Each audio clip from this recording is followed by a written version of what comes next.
Ce matin, je vous salue dans le précieux nom de notre Seigneur Jésus. Il y a des gens avec qui on ne s'est pas vu depuis un moment, mais Dieu nous a fait grâce ce matin d'être là. Donc je te salue, je bénis le Seigneur pour ce privilège. Avant de commencer mon propos, j'aimerais aussi avoir une pensée pour notre Père, l'apôtre Germain Deké. Nous le saluons. Et sans oublier notre référent, le docteur Brice, qui est bien arrivé hier. Et il nous remercie pour son séjour, pour l'accueil, ainsi que pour tout ce qu'on a fait. Et je lui disais que c'est nous qui sommes bénis de l'avoir au milieu de nous, car son séjour a été une bénédiction pour nous. Nous espérons le revoir d'ici peu. Amen. Donc nous bénissons le Seigneur. Ce matin, nous allons découvrir la pensée que le Seigneur a mis dans mon cœur. Je vais vous inviter à ouvrir vos Bibles dans le livre de Deux Rois. Deux Rois. Nous allons lire le chapitre 13 de Deux Rois. Deux Rois 13, le verset 14 jusqu'au verset 18. Mon propos ce matin est tiré de cette portion. Deux Rois 14, Deux Rois 13, verset 14 jusqu'au verset 18. Il est dit ceci, je lis.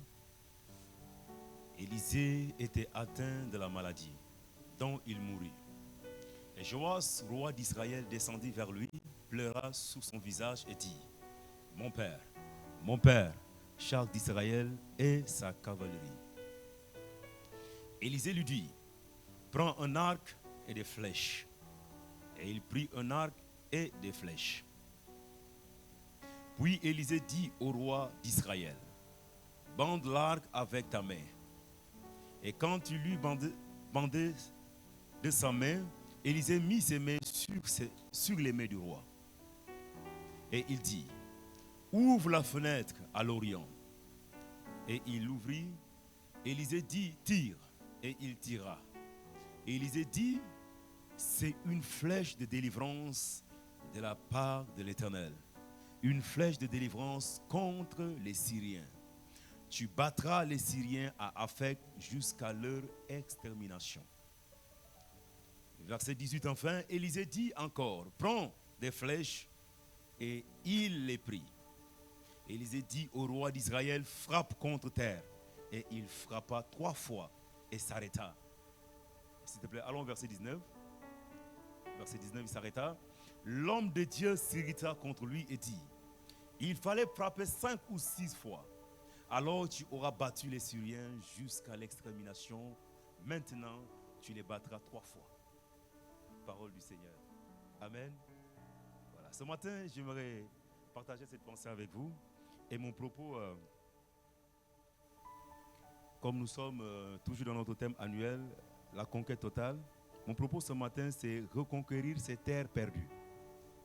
Reconquérir ces terres perdues.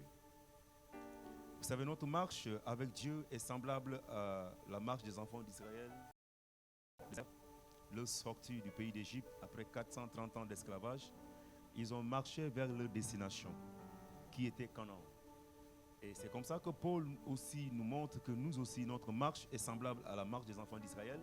Il dit, notre cité à nous n'est pas ici-bas, mais c'est dans le ciel. Alléluia. Donc nous marchons vers une destination, et cette destination n'est pas terrestre, mais elle est céleste. Alléluia. Mais durant cette marche, comme Israël, nous pouvons voir qu'il y aura des hauts et des bas. Il y aura des difficultés qu'on va rencontrer. Mais une chose est sûre, Dieu nous a donné le mandat de conquérants. Alléluia. De conquérir. Et nous sommes des conquérants, des gens qui doivent continuer cette marche-là. Amen. Donc ici, nous sommes dans un contexte et c'est vers la fin du ministère et de la vie du prophète Élisée, qui est un homme qui a mené des actions qui ne sont pas seulement limitées dans le domaine spirituel, mais qui a même influencé le domaine militaire. Parce que si vous vous souvenez, Ben-Hadad, qui était le roi de la Syrie, était en conflit contre Israël. Et à chaque fois qu'il élaborait, je peux dire, sa stratégie de combat, Élisée, qui était à Dothan, voyait et entendait ce qui se disait dans le lieu secret. Et il informait le roi d'Israël pour lui dire, écoutez ce qu'ils ont mis en place, cette fois-ci ils viendront par cette voie. Et c'est comme ça qu'Israël prenait des précautions, il avait l'avantage sur l'ennemi. Jusqu'à ce que le roi de la Syrie s'est posé la question pour savoir qui est le traître qui donne les informations à quoi? À l'armée ennemie. Il y a un qui est là qui dit non. Ils ont au milieu d'eux un prophète du nom d'Élisée qui voit et qui entend tout ce qui se dit. Alléluia. Et le roi a envoyé qu'on aille le chercher. D'où ce fameux verset où il dit à Géasi, quand Géasi a vu l'armée qui entourait la plaine, il a paniqué, il dit à son maître qu'il y a l'armée qui est là. Et Élisée dit que Dieu l'ouvre les yeux pour qu'il voie. Et quand Dieu lui a ouvert les yeux, il a vu l'armée de Dieu plus nombreuse que l'armée ennemie. Amen. Et le prophète a frappé cette armée d'aveuglement, il les a conduits jusqu'au roi d'Israël. Donc c'est quelqu'un non seulement qui a eu de l'impact dans le domaine spirituel, mais aussi dans d'autres sphères, il a eu à impacter. Et donc ici, c'est à la fin de son ministère et de sa vie. Et à cette époque, cette maladie va, je peux dire, le conduire à la mort. Mais la Bible dit, le roi d'Israël, Joas, est allé le voir. Il est allé le voir parce que le roi était dans une situation où il avait besoin de l'intervention de Dieu. Son régime était sous le contrôle ou sous la domination du roi de la Syrie. Et donc, ici, si vous lisez le chapitre 1 roi 12, verset 18, vous allez voir qu'il payait le tribut au roi de Syrie. Cela montrait qu'il avait perdu le contrôle de ses terres. Il avait perdu la domination. Parce qu'il y a un roi étranger qui faisait loi sur eux. Et chaque année, ils étaient obligés de prélever, c'est-à-dire que des taxes qu'ils vont envoyer en Syrie. Et donc, à un moment donné, il va prendre la résolution de chercher Dieu. Alléluia. Il va prendre la résolution de chercher Dieu. C'est pourquoi ce matin, nous voulons parler de reconquérir ces terres perdues. Parce qu'il avait perdu quelque chose. Lui, c'est les terres qu'il ne contrôle plus. Peut-être toi et moi, aujourd'hui, ce n'est pas les terres, mais ces terres peuvent symboliser une santé qui a été touchée. Cette santé a besoin d'être reconquérie. Alléluia. La terre là peut symboliser une famille qui est en conflit, où la paix, l'harmonie ne règne plus. Cette famille a besoin d'être reconquérie. Ces terres peuvent être aussi un couple qui est en crise. Et ce couple a besoin quoi? De l'harmonie. Amen. Et ces terres peuvent aussi être le succès ou la réussite menacée par les échecs. Cela a besoin d'être reconquéri. Les terres aussi peuvent symboliser les finances. Les finances en difficulté. Ces finances ont besoin d'être reconquéries. Pour d'autres, c'est peut-être la perte de joie, la paix, le bonheur. Ces choses, ils ont besoin de les reconquérir. Amen. Et donc, le roi Joas va descendre vers Élisée, qui était souffrant, pour le chercher. Moi, je ne crois pas qu'il était allé le voir parce qu'il est malade, mais c'est parce qu'il avait une situation, il avait un problème. Il voulait reprendre le contrôle de ses terres. Comme la plupart d'entre nous, aujourd'hui à l'église, nous avons aussi des problèmes. Mais ces problèmes peuvent être résolus. Si nous avons compris comme Joas. Joas va descendre pour aller consulter le prophète. Pour consulter le prophète. Mais en consultant le prophète, en réalité, c'est Dieu qu'il cherchait. Alléluia. C'est pourquoi ce matin, je dirais à quelqu'un que si nous voulons reconquérir nos terres perdues, la première chose que nous devons faire, c'est que nous devons rechercher Dieu. Alléluia. Nous devons rechercher Dieu. Nous ne pouvons pas reconquérir de nous-mêmes. Parce qu'au moment où nous parlons, quoi que Joas fera, Joas ne peut pas délivrer ce peuple. Parce qu'il est déjà assujetti. Il y a un plus fort que lui qui règne sur lui. Il y a quelqu'un de plus puissant qui l'a assujetti. Il faut l'intervention du plus fort. Et il a compris, il va chercher Dieu. Bien que l'homme de Dieu était malade, mais l'onction est encore là. Il va chercher Dieu. Alléluia. Et je dis à quelqu'un ce matin, ce qu'il nous faut dans ces périodes, dans ces temps, c'est de chercher Dieu. Alléluia. Si nous voulons reconquérir nos terres perdues, nous devons chercher Dieu. Alléluia. Et Dieu nous montre ceci dans Jérémie 29, verset 13 à 14. On va lire ça. Jérémie 29. Nous connaissons ce verset. Jérémie 29.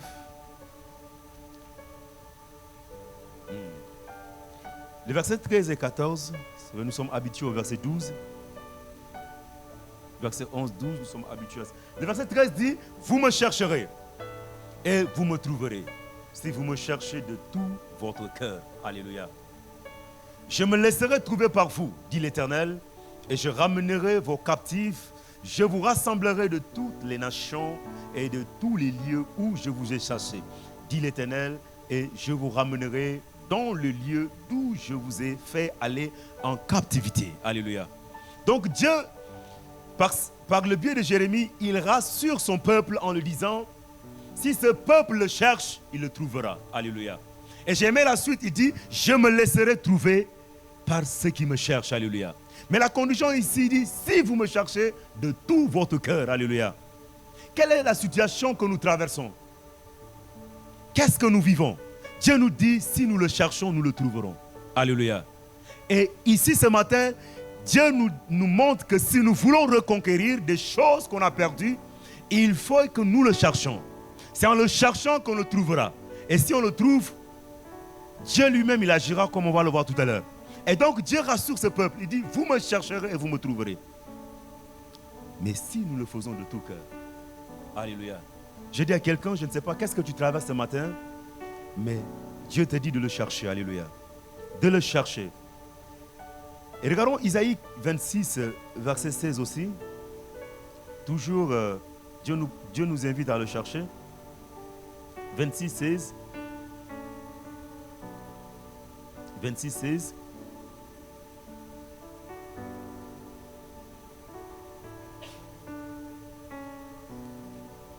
Dans 26, 16, il dit ceci. L'Éternel, ils t'ont cherché quand ils étaient dans la détresse. Ils se sont répandus en prière quand tu les as châtiés. Alléluia. Ils t'ont cherché quand ils étaient dans la détresse. Alléluia. Nous cherchons Dieu quand les choses ne vont pas. Alléluia. Mais nous le cherchons aussi même quand ça va. Parce que nous avons besoin de son orientation. Alléluia. Et ici, ce peuple aussi a cherché Dieu. Et j'ai aimé la suite, on dit, ils se sont répandus en prière quand tu les as châtiés. Ce sont eux qui ont commis des erreurs. Ils se sont méconduits. Dieu les a punis. Mais malgré la punition de Dieu, ils se sont répandus dans la prière. Alléluia. Je dis à quelqu'un, voici l'attitude que nous devons avoir. Si nous voulons reconquérir certaines choses qu'on a perdu le contrôle, il faut que nous cherchions Dieu. Et ce peuple a cherché Dieu. Et je dis à quelqu'un qu'on cherche aussi Dieu dans la prière. Alléluia. On cherche Dieu dans la prière. Et je crois ce matin, Dieu t'appelle. Il m'appelle à le chercher dans la prière. Alléluia. Car c'est en le cherchant que nous allons le voir. En le cherchant que nous allons le vivre. En le cherchant que nous le verrons se manifester dans nos vies. Alléluia. Joas a compris une chose, que chercher Dieu était bénéfique pour lui. Et je dis à quelqu'un ce matin que chercher Dieu est bénéfique aussi pour nous. Alléluia. Car chaque fois que nous cherchons Dieu, Dieu se manifeste. Alléluia. Dieu se manifeste et il a dit tout à l'heure, je me laisserai trouver. Dieu se manifeste. Et quand Dieu se manifeste, on le découvre autrement. Alléluia. Vous savez, nous connaissons Dieu sous différentes facettes. Mais Dieu se manifeste à chaque situation de notre vie différemment. C'est pourquoi ne disons pas que oui, je connais, je maîtrise. Non, personne ne maîtrise quoi que ce soit. Dans cette affaire, c'est Dieu qui se manifeste comme il veut. Et quand il se manifeste, il se révèle à nous. Il nous montre une autre facette que nous ne connaissons pas. Dans Exode chapitre 3, le verset 2 à 3, Dieu va le faire avec Israël. Lisons Exode 3. Exode 3.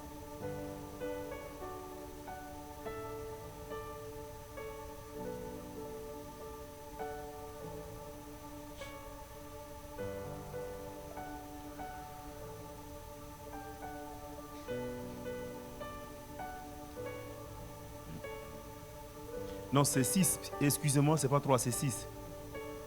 C'est 6. C'est 6. 6, 2 à 3. Pas 3. Il dit, Dieu parla encore à Moïse et lui dit, je suis l'Éternel. Qui parle? C'est Dieu qui parle à Moïse. Il dit, je suis l'Éternel. Alléluia. Je suis l'Éternel. Il dit, je suis apparu à Abraham, à Isaac et à Jacob, comme le Dieu Tout-Puissant. Mais sous mon nom, l'Éternel, je n'ai pas été reconnu par eux. Alléluia. Donc Dieu dit pour Isaac, pour Abraham, Isaac et Jacob, il s'est manifesté comme le Dieu Tout-Puissant. Mais sur ce nom éternel, ils ne l'ont pas reconnu. Alléluia. Parce que éternel ici, ça veut dire quelqu'un qui n'a ni commencement ni fin et qui existe par lui-même, qui n'a pas besoin du concours d'autres choses pour exister. Alléluia. Donc c'est quelqu'un qui se suffit à lui-même. Et donc Dieu dit à Moïse, je suis l'Éternel. Ça dit que, oui, pour cette préoccupation, pour ce que vous voyez, moi seul je suis capable de faire la chose. Alléluia. Et je n'ai pas besoin d'association pour le faire. Mais moi seul je peux le faire. Alléluia. Et donc il se révèle ici comme étant quoi? Comme étant l'Éternel. Ça c'est une autre facette que peut-être Moïse et Israël n'avaient pas connue. Ils ont entendu le Dieu puissant, mais ils n'avaient pas encore expérimenté l'Éternel. Alléluia. Celui qui n'a ni commencement ni fin et qui existe par lui-même. Alléluia. Je dis à quelqu'un, quand nous cherchons Dieu, Dieu se révèle à nous. Et quand Dieu se révèle à nous, il nous montre des facettes que nous ne connaissons pas. Alléluia. Il nous montre des facettes que nous ne connaissons pas. C'est pourquoi, quel que soit ce que nous traversons, cherchons Dieu et il se manifestera. Alléluia. Il se manifestera. C'est alors que nous aurons la connaissance du Dieu que nous servons. Peut-être tu le connais seulement comme le pourvoyeur. Mais il n'est pas seulement le pourvoyeur, il est aussi le guérisseur. Alléluia. Mais c'est quand tu seras malade et que tu le chercheras qu'il se manifestera comme le guérisseur. Alléluia. C'est pourquoi Joas a compris que pour reconquérir, il faut qu'il cherche Dieu. Je dis à quelqu'un ce matin, nous devons chercher Dieu. Alléluia. Car quand nous cherchons Dieu, Dieu se manifeste dans nos vies. Et quand il se manifeste, nous le découvrons autrement. Alléluia. Autrement. Autrement. Jusqu'ici, tu le connais. Je n'en disconviens pas. Mais tu le connais en tant que qui? Alléluia. Il n'est pas seulement ce que tu connais. Alléluia. Parce qu'il a plusieurs facettes. Il a plusieurs facettes. Et il est temps de découvrir d'autres facettes. Une autre chose, c'est que non seulement quand nous cherchons Dieu, Dieu se manifeste et il se manifeste et nous le découvrons. Mais Dieu vient aussi à notre secours. Alléluia. Dieu vient aussi à notre secours. Il vient à notre secours. J'ai aimé quand Dieu dit à Israël au chapitre 3, le verset 8 et 9, je crois bien, il dit, il a entendu, il a vu la souffrance que lui faisaient subir ses oppresseurs et il est descendu. J'ai aimé le mot, il est descendu. Pour les délivrer. Alléluia. Dieu est descendu. Et donc, quand nous cherchons Dieu, Dieu vient à notre secours. C'est pourquoi je dis à quelqu'un, je ne sais pas qu'est-ce que tu traverses, mais laisse-moi te dire que Dieu est capable de venir à ton secours. Et il veut le faire. Maintenant, c'est à toi de le chercher. Alléluia. C'est à toi de le chercher, chers frères et sœurs. Dans le psaume 27, le verset 9, il dit, ne me cache point ta face. Ne me repousse pas avec colère. Pardon? Ne repousse pas avec colère ton serviteur. Tu es mon secours. Ne me laisse pas, ne m'abandonne pas. Dieu de mon salut. Alléluia. David dit que Dieu est son secours. Et il ne souhaite pas que Dieu l'abandonne, ni que Dieu le délaisse. Alléluia. Parce qu'il sait que si Dieu est avec lui, il sera secouru, quelle que soit la situation, quel que soit l'oppresseur, quelle que soit la puissance de l'ennemi, quelle que soit la force de l'adversité. Quand Dieu descend, quand il vient à notre secours, les choses changent. Alléluia. Et ce matin, je prie que Dieu vienne à ton secours. Alléluia. Que Dieu vienne à ton secours. Parce que quand Dieu vient au secours de quelqu'un, Dieu ne reste pas indifférent, mais Dieu agit. Alléluia. Dieu n'est pas insensible, mais Dieu intervient. Alléluia. Et ce matin, je prie que Dieu intervienne dans ta situation. Je ne sais pas qu'est-ce que tu vis, mais Dieu est capable de le faire. Et Joas va aller voir le prophète. Il descend vers lui. Au verset 14, il dit, mon père, mon père. Est-ce qu'on peut lire le verset 14 de 2 Rois? Joas dit ceci. La Bible dit, et Élisée était atteint de la maladie dont il mourut. Joas, roi d'Israël, descendit vers lui, pleura sur son visage et dit, mon père, char d'Israël et sa cavalerie. Alléluia.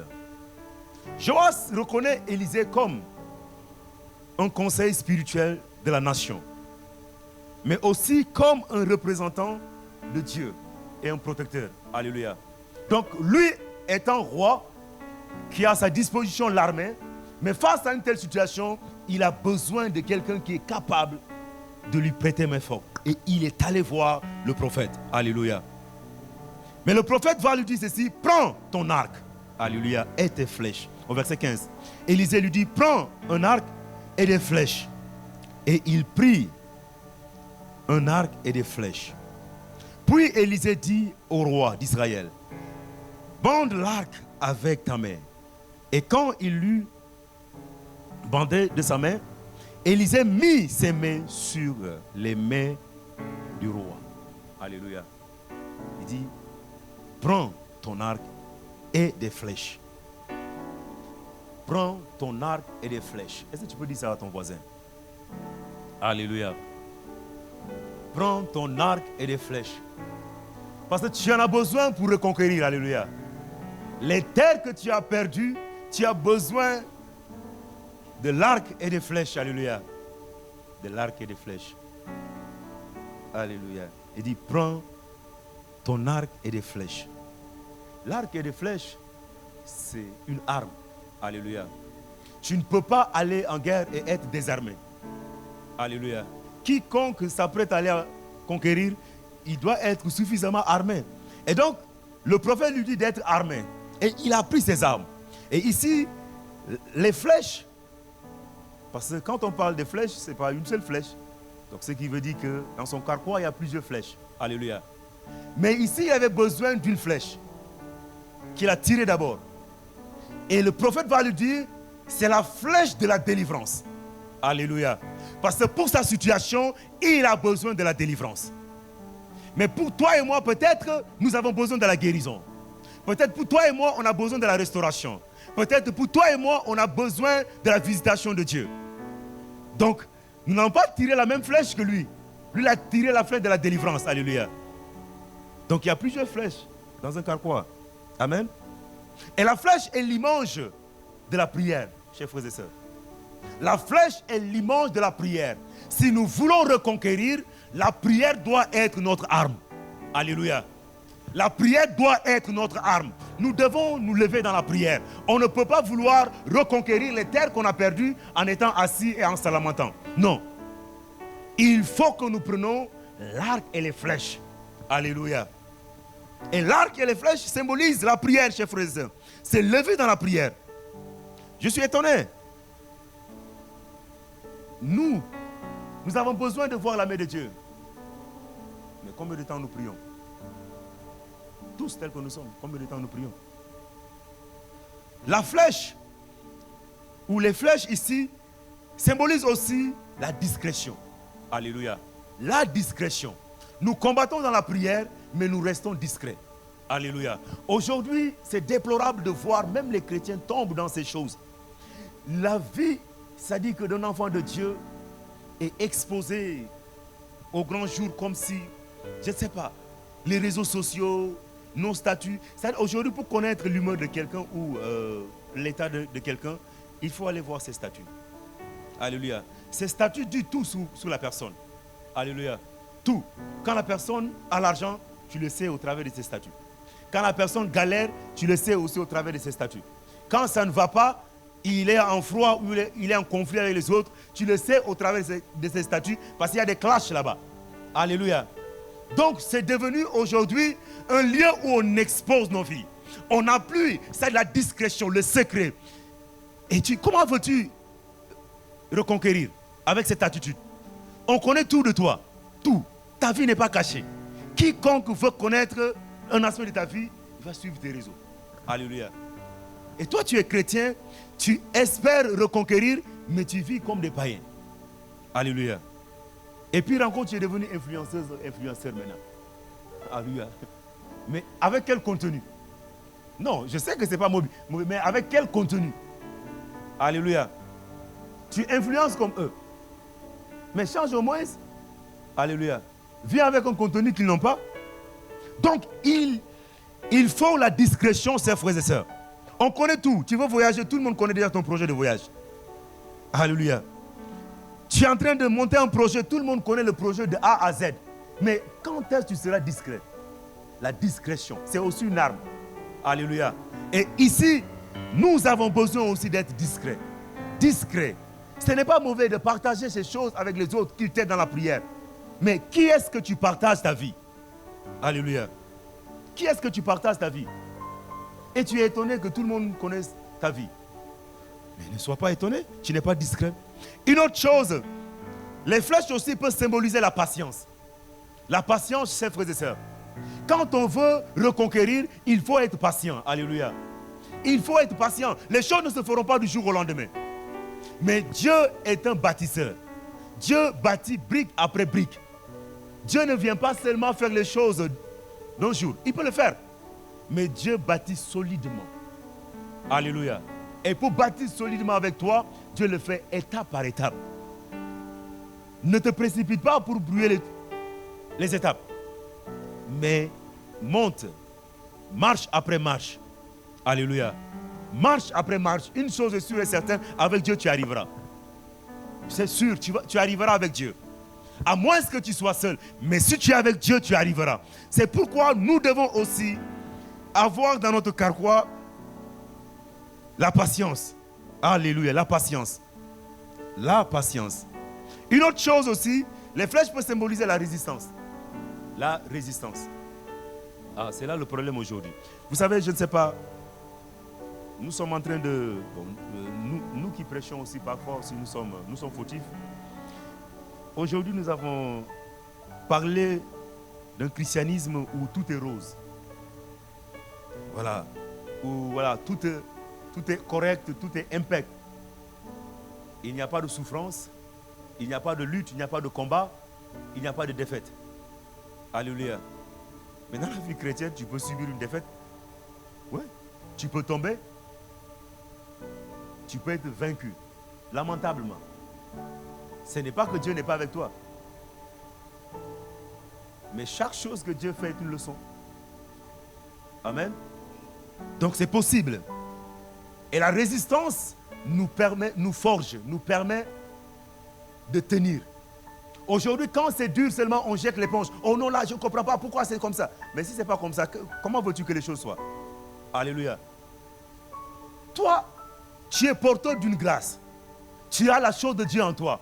Et tu crois que... Mais attends, moi je ne comprends pas. Je ne comprends pas. Bon, moi je suis un peu au foot. Hein. Parfois, en tant que milieu de terrain, quand leur numéro 10, il est efficace et tout le jeu repose sur lui, les défenseurs de l'autre côté ont l'obligation de le neutraliser. Amen. Mais comment? Subtilement. Parce qu'il est dangereux. Si vous le laissez, vous pouvez perdre le match juste à cause de cet élément. Mais il est bon. Qu'est-ce que vous faites? Vous trouvez un moyen de l'éliminer? Soit vous le blessez, ou bien, oui. Bon, mais tu dis, comme toi tu aimes Manchester City et Barça, c'est pourquoi il faut suivre Atlético, tu vas voir comment ils font ces joueurs-là. Bon, je laisse le match. Revenons dans la parole de Dieu. Donc, la résistance. Toi, tu portes la grâce de Dieu. Tu portes quelque chose de Dieu en toi. Et ce que tu portes dérange le monde des ténèbres. Tu crois qu'ils vont te laisser? Ils ne vont pas te laisser. C'est pourquoi ils te combattront. Mais qu'est-ce qui te permettra de tenir? Il faut être résistant. Tu tombes, tu te relèves, tu dis c'est pas fini. Alléluia. Tu échoues, tu recommences. Parce que celui qui est en toi et qui a mis le don là en toi ne t'abandonnera pas. Mais il sera avec toi jusqu'à l'accomplissement de ce qu'il t'a promis.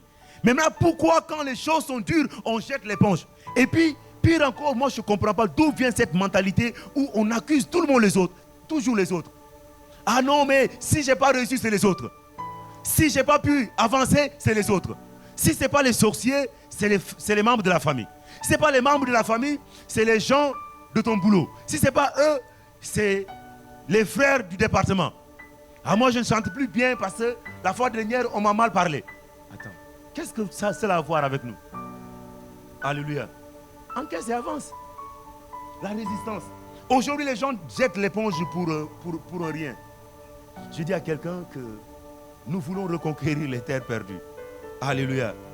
Mais cette reconquête ne se fera pas facilement. Parce que l'ennemi ne te livrera pas les choses sur un plateau. Mais il faut que tu ailles les récupérer. Et pour cela, il faut avoir des flèches. Amen. Il faut avoir les flèches. Lui, il avait une flèche de la délivrance. Toi, tu dois avoir une flèche de résistance. Alléluia. La flèche aussi peut symboliser la vérité.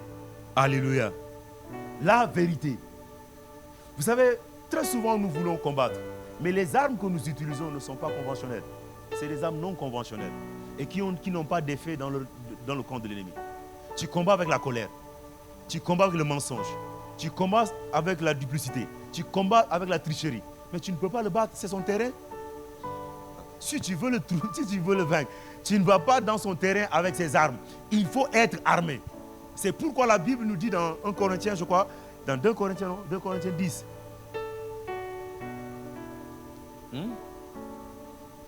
C'est Éphésiens 6, non? D'avoir la vérité pour ceinture. D'accord, merci le Jacques. D'avoir la vérité pour ceinture. Donc, la vérité est une arme, chers frères et sœurs. Est une arme. Si nous voulons combattre l'ennemi, il faut que nous soyons véridiques. Vous savez, Dieu n'a que faire de tes humeurs. Excusez-moi, je vais le répéter. Dieu n'a que faire de tes humeurs. Le langage que Dieu comprend, c'est le langage de la foi. Mais une foi sincère. Être là à pleurnicher, à s'apitoyer sur ton sort ne change rien. Quand les choses ne vont pas, va dans la présence de Dieu, ouvre ta porte, rentre, ferme ta porte, tu restes là-bas. S'il faut pleurer, tu pleures. S'il faut se mettre à terre, tu te mets à terre. S'il faut changer, prends les positions que tu veux. Ça ne sert pas de venir ici de se jouer les spirituels. Oh, que rien ne va dans ta vie. Alléluia. Tu quittes ici, tu rentres à la maison, tu pleures comme ce n'est pas possible. Mais quand tu es dans la présence de Dieu, laisse Dieu te toucher. Laisse Dieu agir. Laisse Dieu faire. Et cela, il faut être authentique et véridique. Aujourd'hui, nous avons des chrétiens de façade. Tout c'est pour impressionner. Mais attends, Dieu n'est pas dans ces choses-là. Dieu, il est dans la vérité. Et il cherche un cœur vrai. Alléluia. Mais pas un cœur rempli de duplicité. Tu es là, tu cries, oh mon Dieu, tu es bon, Seigneur. Toi, tu n'as pas mangé. Dis à Dieu, je n'ai pas mangé. Alléluia. Bon, si tu le dis, osez va attendre, osez va dire, ah, mais frère aussi, toi, tu galères. Hein? Mais ça, c'est son problème. Alléluia. Mais laissez oser dire la vérité, chers frères et sœurs. La vérité. J'ai fini avec le deuxième point. La deuxième chose, quand nous lisons ce texte, c'est l'obéissance. Parce que regardez, à chaque fois que le prophète disait au roi, fais ceci, le roi le faisait. Il disait au roi, il disait au prophète au verset 15, Élisée dit, prends un arc et des flèches. Et il prit un arc et des flèches. Puis Élisée dit au roi d'Israël, bande l'arc avec ta main. Et quand il eut bandé de sa main, il mirent ses mains sur les mains du roi. Alléluia. Et il dit, ouvre la fenêtre à l'orient. Et il ouvrit. Et Élisée dit, tire. Et il tira. Élisée dit, c'est la flèche de la délivrance de la part de l'Éternel. Une flèche de la délivrance contre les Syriens. Tu battras les Syriens à Aphek jusqu'à leur extermination. Alléluia. Donc c'est la flèche de la délivrance. Comme je l'ai dit tout à l'heure, c'est la flèche de la délivrance. Pour nous, peut-être c'est la flèche de la restauration. C'est la flèche de la guérison certainement. Mais vous allez voir, le roi a obéi. Mais sauf quand on arrive au verset 18, Élisée dit, prends les flèches. Et il les prit. Élisée dit au roi d'Israël, frappe contre terre. Et il frappa 3 fois et s'arrêta. La suite, c'est triste. L'homme de Dieu s'irrita contre lui. Et il dit, il fallait frapper 5 ou 6 fois, alors tu auras battu les Syriens jusqu'à leur extermination. Maintenant, tu les battras 3 fois. Alléluia. Ici, nous voyons l'obéissance. Nous sommes dans un domaine spirituel où le prophétique prime. Et dans le prophétique, chaque action est symbolique. Alléluia. Chaque acte est symbolique. Et donc, le prophète dit au roi de frapper les flèches. Mais il n'a pas donné de détails. Il n'a pas dit combien de flèches il doit frapper. Mais il dit juste de frapper. Et lui, il frappe 3 et il se suffit à ces 3-là. Alléluia. Il se suffit à ces 3. Maintenant, le prophète va s'irriter contre lui. Il dit non, il fallait frapper 5 ou 6 fois. C'est là où c'est compliqué, chers frères et sœurs. Et il nous faut la révélation de Dieu. Dieu nous dira de faire, mais aussi la manière de faire compte. Alléluia. La manière de faire la chose compte. On ne se lève pas seulement pour faire parce qu'on a vu les autres faire. On ne se lève pas seulement pour faire parce qu'on a entendu que quelqu'un a fait. Mais ici, on fait selon les instructions que Dieu nous donne. Alléluia. Et quand on ne comprend pas, prenons le soin de poser la question à Dieu, d'interroger Dieu. Mais ne faisons pas parce que nous croyons que les choses doivent se faire ainsi. Et lui, il a frappé 3 fois. Le prophète lui dit, il y avait une possibilité. Si tu avais frappé 5 ou 6 fois, tu allais exterminer tes ennemis. Mais là, tu les battras juste 3 fois. Parce que tu as tiré 3 flèches. Alléluia. 3 flèches. L'obéissance. L'obéissance, chers frères et sœurs. Vous savez, j'ai ouvert une parenthèse avant de revenir sur la manifestation. Quand on est obéissant. Regardez, chers frères et sœurs. J'aimerais dire à quelqu'un, ne te contente pas seulement du niveau là où tu es. Et ne te contente pas de ce que tu as présentement. Mais avec Dieu, Dieu peut t'amener beaucoup plus loin. Alléluia. Il peut t'amener beaucoup plus loin. Le problème, c'est qu'aujourd'hui, Dieu nous ouvre juste une porte, on change d'attitude. Alléluia. Toi qui étais un adorateur ou une adoratrice, là, tu n'as plus le temps pour Dieu. Or, là où tu es, ce n'est que le début. Parce que Dieu a prévu de t'amener beaucoup plus loin. Mais comme toi, ta vision est limitée, tu vois que je frappe juste à ce niveau. Dieu ne voit pas que tu frappes 3 fois. Dieu voyait que tu frappes 5 ou 6 fois. Alléluia. 5 ou 6 fois. Combien d'entre nous?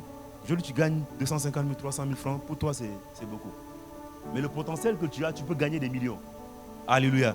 Le potentiel que tu as, tu peux gagner des millions. Mais comme tu n'as pas compris, tu te dis c'est bon, ça suffit. Et beaucoup de gens sont comme Joas. La suffisance. C'est vrai.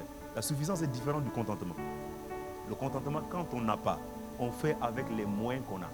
Ça, c'est le contentement. Amen. Mais tu as le potentiel. Et tu peux aller plus loin même que ces gens qui sont devant toi. Mais tu te suffis, tu dis, bon, c'est pas grave. Le peu que j'ai là, ça me suffit. Du moment où je peux payer ma petite chambre, je paye mes factures, ça va. Ça, c'est quoi? Alléluia. C'est par toi que les gens doivent savoir que ton Dieu est puissant. Et Dieu, la puissance de Dieu se manifeste aussi de sorte que quand les gens te voient élevé, il dit non, son élévation n'est pas naturelle. Il y a quelque chose derrière. Et il te dit, quel est ton secret? C'est là où tu pourras même mieux présenter ton Dieu. Alléluia. Tu vas aujourd'hui, tu dis à ton patron, dimanche, je t'invite à l'église. Tu regardes, mais ça c'est quoi? Alléluia. Parce que quand tu te vois, même il ne voit pas Dieu en toi. Surtout que chaque fois, c'est lui qui te paye le transport. Tu vas faire comment? Amen. L'obéissance, chers frères et sœurs. L'obéissance. Quand nous obéissons à Dieu, Dieu se manifeste dans nos combats. Alléluia. Et nous donne la victoire. Ça, c'est une chose. L'obéissance nous conduit à la victoire. Si vous lisez Josué chapitre 6, vous allez voir que Israël a pris la ville de Jéricho parce qu'ils avaient obéi aux instructions de Dieu données par Josué. il dit de faire le tour de la ville. Et ils ont fait exactement. Chacun faisait les choses telles qu'on lui demandait de faire. L'obéissance. Aujourd'hui, le problème que nous avons se trouve à ce niveau-là. Vous savez, on reçoit des instructions, mais nous-mêmes, on prend ces instructions, nous l'appliquons comme nous voulons. Et puis nous nous attendons au résultat que Dieu avait prévu. On ne peut pas avoir ce résultat du moment où nous n'avons pas appliqué les choses telles que Dieu nous les a demandé de faire. L'obéissance est une clé qui nous conduit vers la victoire. Alléluia. Est une clé qui nous conduit vers la victoire. Mais malheureusement, l'homme, il n'avait pas la révélation d'aller jusqu'au bout. Joas. Une autre chose, chers frères et sœurs, c'est que quand nous sommes obéissants, Dieu se manifeste même dans la maladie. Dieu se manifeste et il nous guérit. Alléluia. Dieu se manifeste. Regardez l'histoire de Naaman. Naaman. Dans 2 Rois 5.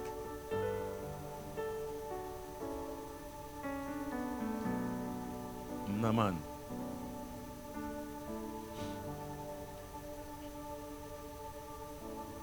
Regardez, nous allons lire le verset 10 et suivant.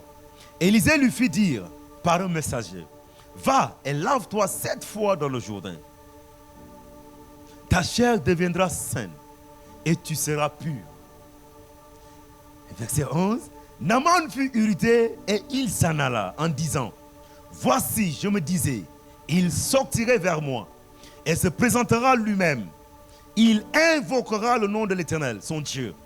Il agitera sa main sur la place et il guérira le lépreux. Toujours Naaman au verset 12. Les fleuves de Damas, l'Abna et le Parpar ne valent-ils pas mieux que tous les eaux d'Israël? Ne pourrais-je pas m'y laver et devenir pur? Et ils s'en retournaient et partirent en fureur. Le verset 13. Je prie que Dieu met à côté de toi les hommes comme ces hommes-là. Le verset 13, il dit, mais ses serviteurs s'approchèrent pour lui parler et dire, mon père, si le prophète t'avait demandé quelque chose de difficile, ne l'aurais-tu pas fait? Combien plus dois-tu faire ce qu'il a dit? Lave-toi et tu seras pur. Alléluia. Et il descendit alors et se plongea 7 fois dans le Jourdain, selon la parole de l'homme de Dieu. Et sa chair revint comme la chair d'un jeune enfant et il fut pur. Alléluia. Naaman, un grand général qui a fait des exploits. La Bible dit que c'est par lui que Dieu avait délivré la Syrie, si vous lisez les premiers versets. Mais il était atteint d'une maladie, la lèpre. Et à cette époque, la médecine n'était pas trop développée. Il n'y avait pas de remède. Et donc, il souffrait avec cette maladie. Il y avait une jeune fille servante qui travaillait chez Naaman. Et un jour, pendant que Naaman parlait, elle a dit ceci. Si mon Seigneur était en Israël, il aurait été guéri. Et Naaman, sous ces paroles-là, va écrire au roi, va parler au roi de Syrie. Le roi de Syrie va écrire des lettres qu'il envoie à qui? Au prophète pour que le prophète le guérisse. Mais Naaman en venant, Naaman avait des pensées déjà arrêtées. Et vous avez vu, il a exprimé ça. Il dit ceci, il croyait que le prophète allait sortir à sa rencontre. Qu'il allait invoquer le nom du Dieu d'Israël. Il allait secouer sa main sur la place, il allait quoi? Prier pour lui. C'était ça sa mentalité. Mais quand Naaman est venu, Élisée n'a pas jugé bon de sortir. Élisée dit seulement à son serviteur, va dire à cet homme d'aller se jeter 7 fois dans le Jourdain et il sera pur. Mais regardez son raisonnement. Il compare les eaux du Jourdain avec les eaux de Damas, des fleuves. Ce n'est pas question de comparaison, c'est question d'obéissance. Alléluia. Oui, le Jourdain, ça peut être ordinaire. Mais dès que l'homme de Dieu a parlé, ce n'est pas le Jourdain, ce n'est pas les eaux du Jourdain qui te purifient, mais c'est la parole que tu obéiras qui produira le miracle. Alléluia. Et quand lui, il va obéir, vous avez vu, il s'est jeté 7 fois, la 7e fois, il est sorti pur. Il n'a pas été guéri. L'important, c'est d'obéir, de faire exactement ce que Dieu nous demande de faire. Le problème de l'église se trouve à ce niveau-là. On dit, on aura 7 jours de jeûne.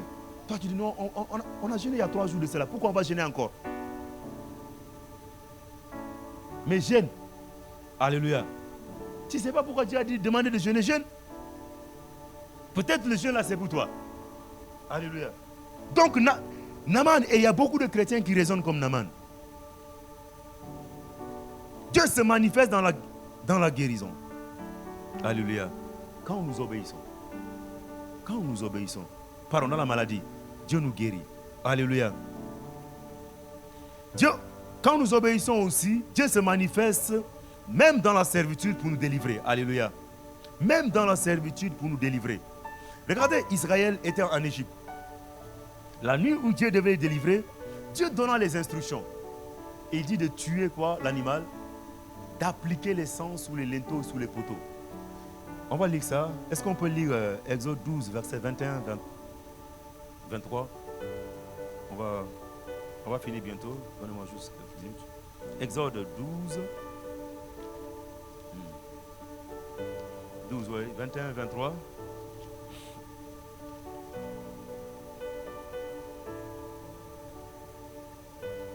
La Bible dit, Moïse appela tous les anciens d'Israël et leur dit, allez prendre du bétail pour vos familles et immoler la Pâque.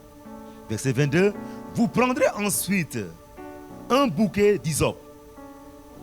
Vous le tremperez dans le sang qui sera dans le bassin et vous toucherez les linteaux et les deux poteaux de la porte avec le sang qui sera dans le bassin. Nul de vous ne sortira de sa maison jusqu'au matin. Quand l'Éternel passera pour frapper l'Égypte, il verra le sang sur le linteau et sur les deux poteaux. L'Éternel passera par-dessus la porte et il ne permettra pas aux destructeurs d'entrer dans vos maisons pour frapper. Alléluia. Donc, ils sont dans la servitude. Mais Dieu décide de les délivrer. Et Dieu les donne les instructions. Cette nuit-là, Dieu décide de passer en action. Mais Dieu donne des signes. S'ils obéissent à ces instructions, ils seront distingués. Parce que c'est tout le pays qui sera frappé. Mais la seule chose qui va créer la différence, c'est que quand ils feront ce que Dieu les demande de faire, qui est quoi? D'appliquer le sang sur les linteaux et les deux poteaux. Ce sera un signe qui permettra aux destructeurs de ne pas rentrer chez eux. Maintenant, il y a une chose, Dieu dit, personne ne doit sortir jusqu'au matin. Voilà, toi tu aimes ça, on dit personne ne doit sortir, toi tu dis tu vas sortir. Alléluia. L'instruction est claire, on dit personne ne sortira. Toi tu dis non, j'ai des affaires urgentes, je dois les régler. Mais tu périras. Parce que le destructeur, surtout chez le fils aîné. Et on est en train de chercher les fils aînés, les premiers fils. Donc on dit personne ne sortira. Donc les instructions sont claires. Et ils ont obéi. Si vous allez au verset 29, 30. Regardez ceci, la Bible dit, au milieu de la nuit, l'Éternel frappa tous les premiers-nés dans le pays d'Égypte. Tous les premiers-nés dans le pays d'Égypte. Du moment où tu es là-bas, tu es concerné. Alléluia. Parce que Dieu ici n'a pas encore ciblé, mais tout le monde. Mais la seule chose qui peut t'épargner, c'est de faire exactement ce que Dieu a demandé de faire. Amen. Et ici on dit au milieu de la nuit, l'Éternel frappa tous les premiers-nés dans le pays d'Égypte. Depuis le premier-né de Pharaon, assis sur son trône, jusqu'au premier-né du captif dans sa prison. Donc si tu es esclave, ici ce n'est pas seulement les Hébreux, c'est Dieu qui les a délivrés par le message qu'ils ont eu, l'information. Mais il y a eu des serviteurs, des esclaves qui ont péri. Amen. Qui ont péri. Donc ça ne cible pas seulement l'Égypte, mais ça cible tous ceux qui sont sous l'étendue. Alléluia. Et le verset 30, Pharaon se leva de nuit, lui et tous ses serviteurs, et tous les Égyptiens. Et il y eut de grands cris en Égypte, car il n'y avait point de maison où il n'y a un mort. Dans la même nuit, Pharaon appela Moïse et Aaron et leur dit, levez-vous, sortez du milieu de mon peuple, vous et les enfants d'Israël, allez servir l'Éternel, comme vous l'avez dit. Alléluia. Comme vous l'avez dit. Donc, ils ont subi, chers frères et sœurs. Ils ont subi. Parce qu'ils n'avaient pas l'information que les autres ont. C'est pourquoi j'ai dit à quelqu'un, l'obéissance est salutaire pour nous. Amen. Et la dernière chose, ça dit, quand nous obéissons, Dieu se manifeste aussi dans notre attente. Dans l'attente de l'accomplissement de sa promesse. Écoutez, c'est là où c'est très difficile très souvent. Quand nous attendons que Dieu se manifeste, Dieu nous a promis, nous savons ce que Dieu nous a promis. Nous avons l'idée. Dieu nous a montré ce que nous serions. Mais pendant que nous sommes dans l'attente, parfois il y a l'agitation, il y a beaucoup de choses qui viennent. Et très souvent nous sommes tentés de partir, de faire les choses contraires. Mais même dans l'attente, Dieu se manifeste. Alléluia. Est-ce qu'on peut lire Luc 2, verset 25? On va voir la vie de Siméon.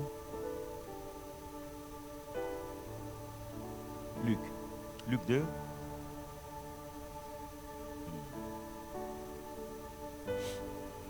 Luc 2.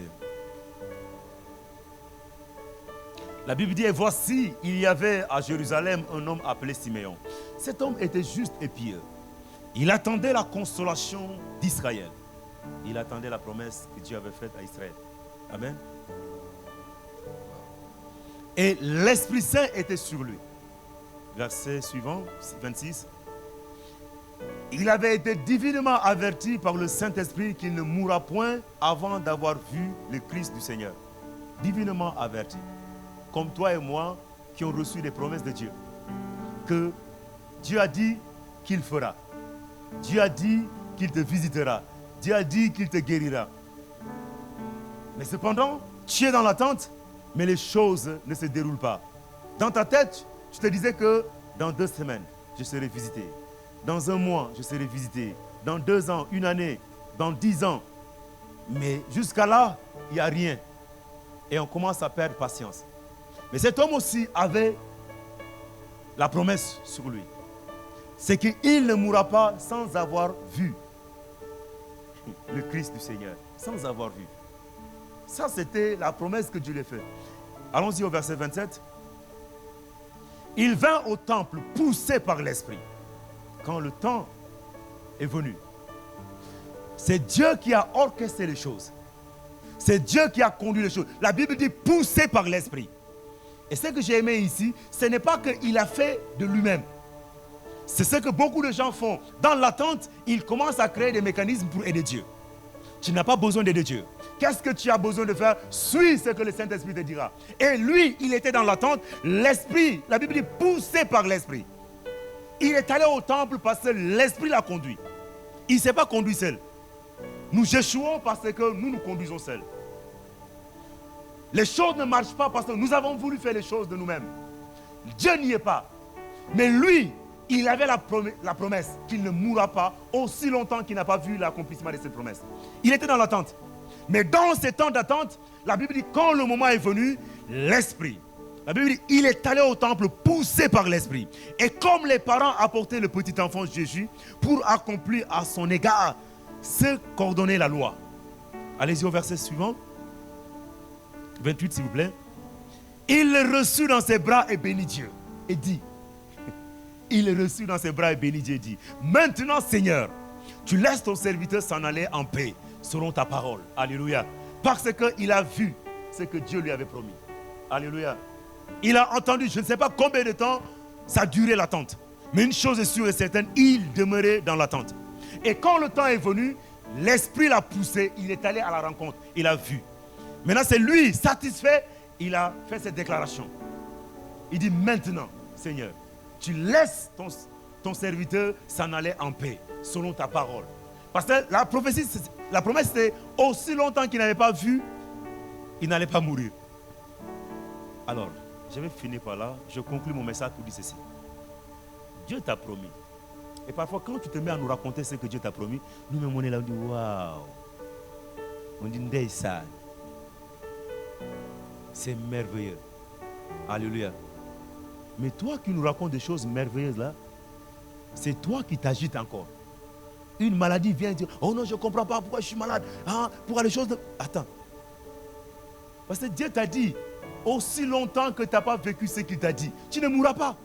Donc la maladie n'est que quelque chose de temporaire qui est venu pendant que tu es en train d'aller vers la promesse. Ce qui veut dire Dieu prendra le soin de l'écarter. Parce que Dieu t'a dit qu'il te donnera la chose. Alléluia. Donc la maladie ne va pas arrêter le plan de Dieu dans ta vie. Il faut comprendre ça. Dieu t'a promis une chose, Dieu le fera. Maintenant, au cours de l'attente, il y a des choses qui peuvent arriver. Mais ces choses sont temporaires. Alléluia. Ces choses sont momentanées. À un moment, Dieu va les écarter et tu avanceras. Alléluia. Maintenant, si tu as vécu ce que Dieu t'a dit, là au moins tu peux dire, bon, peut-être mon heure est arrivée. Tu peux commencer à s'inquiéter. Mais aussi longtemps que tu n'as pas encore vécu la promesse de Dieu, pourquoi t'inquiètes-tu? Lui, il était dans l'attente. Dans l'attente. L'obéissance. Et comme Joas n'a pas obéi, qu'est-ce qui s'est passé? On lui dit qu'il devait exterminer son ennemi. Mais maintenant, il n'aura que la victoire 3 fois sur eux. Alléluia. Ce matin, j'aimerais nous encourager, premièrement, à chercher Dieu. Alléluia. Si nous voulons récupérer nos terres perdues, nous devons chercher Dieu. Et deuxièmement, nous devons marcher dans l'obéissance. Alléluia. Voici ce que le Seigneur a déposé dans mon cœur ce matin. Et nous allons prier pour ces deux choses. Est-ce qu'on peut se lever de là où nous sommes? Alléluia. Alléluia. L'obéissance. La recherche de Dieu et l'obéissance. Ce matin, nous allons prier. Je ne sais pas qu'est-ce que tu traverses, mais tu vas prier, demande à Dieu. Peut-être tu as perdu cette soif de chercher Dieu. Tu as perdu cette soif de passer du temps dans la présence de Dieu. Tu as perdu cette soif de vivre Dieu. Mais ce matin, tu vas prier, dire à Dieu que Dieu te redonne cette soif. Que Dieu t'aide à le chercher. Quel que soit ce que tu es en train de traverser. Vous savez, il y a des situations qui nous mettent à terre. Même chercher Dieu, nous avons du mal. Mais nous allons dire à Dieu, même dans cette situation, qu'il nous donne une force. Qui nous permet de le chercher. Alléluia. Non seulement qu'il nous donne la force, mais qu'il nous donne aussi la capacité d'obéir et d'exécuter à la lettre ce qu'il nous demande de faire. Est-ce qu'on peut élever la voix, prier pour cela? Alléluia. Seigneur, ce matin, nous voulons te prier. Oui, Seigneur, nous prions au nom de Jésus. Oui, Père, toi qui nous as parlé. Oui, comme Joas qui était dans un besoin, qui avait un problème, éternel Dieu, qui était éternel Dieu, ô Seigneur, sur, ô Père, assujetti, du moins par un roi étranger, qui l'imposait de payer les taxes, éternel Dieu. Et il est allé voir ton serviteur. Il a engagé, Seigneur, il s'est engagé à te chercher. Et Seigneur, tu as donné les instructions, Seigneur. Tu as donné des instructions, Seigneur, qui lui ont permis, éternel Dieu, ô Père, de le vaincre 3 fois. Il aurait pu les exterminer, comme l'homme de Dieu l'a dit. Mais Seigneur, il n'a pas été sensible. Oh, il n'a pas obéi à la lettre. Nous voulons te prier ce matin. Aide-nous, Seigneur. Donne-nous cette force de te chercher. Dans n'importe quelle situation que nous allons traverser. Peut-être les choses ne marchent plus. Peut-être qu'il y a eu des problèmes. Peut-être nous sommes en train, oh Père, nous vivons l'adversité. Peut-être, éternel Dieu, les choses deviennent compliquées. Mais Seigneur, dans cet état, donne-nous la force de nous lever, de te chercher dans la prière, de nous lever, de te chercher. Nous avons vu, Seigneur, tu nous as parlé de la discrétion, de la patience, Seigneur, de la vérité, éternel Dieu. Oui, aide-nous, éternel Dieu, de la résistance, éternel Dieu. Aide-nous, Seigneur, à, oh Seigneur, être ces hommes et ces femmes qui marchent ainsi avec toi. Au nom de Jésus. Kelebra katabai, solia katabai, bébé. Alléluia. Alléluia. Je ne sais pas qu'est-ce que tu as perdu. Joas, lui, il avait perdu le contrôle de ses terres. Et nous avons dit que les terres peuvent symboliser la santé d'une personne. Alléluia. Peut-être ta santé a été fragilisée. Les terres aussi peuvent symboliser une famille ou encore un foyer. Les terres peuvent symboliser, nous avons vu, les finances. Je ne sais pas, tu vas élever la voix, tu vas prier pour tes terres. Tu vas prier que Dieu étend sa main. Pour Joas, Dieu l'a dit, c'est la flèche de la délivrance. Alléluia. Tu vas élever là, tu vas commencer à prier. Tu vas prier pour tes terres. Alléluia. Que tous ceux qui occupaient tes terres libèrent au nom de Jésus. Est-ce que tu peux élever la voix, commence à prier. Seigneur, ce matin nous prions, éternel Dieu. Notre prière est que Seigneur, tu étends ta main. Que tous ceux qui occupaient les terres nos terres, éternel Dieu, libère. Et nous avons vu les terres peuvent être, ô Seigneur, une santé, éternel Dieu, touchée, éternel Dieu, une famille en conflit, ou encore un couple, éternel Dieu, oui, Seigneur, en crise, ou encore un succès ou une réussite menacée. Nous prions, éternel Dieu, que toute terre, que l'ennemi avait pris le contrôle, que l'ennemi libère au nom de Jésus, qu'il libère nos terres, qu'il libère nos terres, qu'il libère nos terres, qu'il libère nos terres, au nom de Jésus, qu'il est Ariabai, les Brakatabai, et les Dorido Shabai, Libro Kerebebe, oh Liabrakatarababa, les Repro Kerebebe, Alléluia, au nom de Jésus, Alléluia. Tu vas prier cette fois, maintenant tu vas récupérer, Alléluia, tu vas récupérer.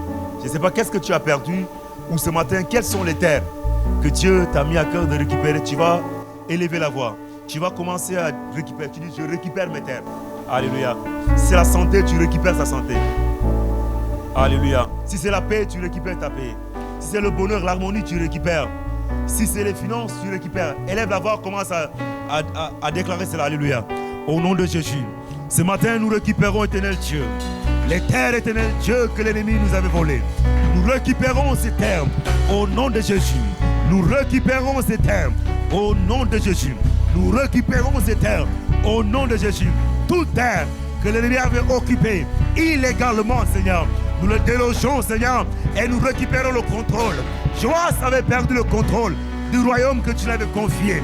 Il commençait à payer les tribus. Nous refusons, Seigneur, des compromis, Seigneur. Nous nous levons et nous récupérons ce qui est à nous. Nous récupérons le mariage. Nous récupérons le voyage. Nous récupérons, oh Seigneur, la bénédiction. Nous récupérons les enfants. Nous récupérons le succès. Nous récupérons, oh Seigneur, la stabilité financière. Nous récupérons tout ce que l'ennemi avait volé. Au nom de Jésus, que les bras kataï, les katoria bras, et les karia bro, bébé, mandele bro, karababa, et kosatapai, les bébé, au nom de Jésus, au nom de Jésus, au nom de Jésus, les bras kata, et kasata baba, les bras karababa, et les torido shabai, les bras kata, nous récupérons tout ce qu'on avait perdu, tout ce que l'ennemi avait occupé illégalement, tout ce que l'ennemi avait occupé, nous le chassons, nous le délogeons et nous reprenons le contrôle. Nous reprenons le contrôle, nous récupérons, oui Seigneur, nous récupérons ces terres. Reko tapai, kele dorido farabashanda, riko terebebe, mandele bro kapai. Alléluia, au nom de Jésus. Alléluia. Lève la main de là où tu es, je vais prier pour toi. Père éternel, je prie pour tes enfants. Merci de les toucher de là où ils sont au nom de Jésus. Seigneur, s'ils avaient perdu leur terre, Seigneur, que l'occupant libère au nom de Jésus et qu'ils reprennent le contrôle de leur terre. Que ceux qui sont malades, qu'ils soient guéris au nom de Jésus. Que ceux qui, oh Seigneur, traversent des crises au niveau de leur couple, Seigneur, oh Père, que Père, tu stabilises, éternel Dieu. Que ceux qui ont des tensions dans les familles, où Seigneur, l'ennemi a semé la zizanie, nous déclarons que l'harmonie règne et la paix au nom de Jésus. Je prie maintenant, éternel Dieu, pour, oh Seigneur, la situation financière de ton peuple. Merci de stabiliser, Seigneur. Merci, Seigneur, de les stabiliser. Je prie également, éternel Dieu, si leur succès, leur réussite est menacée, Seigneur, daigne agir au nom de Jésus. Merci d'étendre ta main et d'agir dans la vie de ton peuple. Merci de bénir et merci de leur donner la possession totale de leur terre. Oui, Seigneur, totale, et que l'occupant libère au nom puissant de Jésus que nous prions. Nous disons Amen. Amen.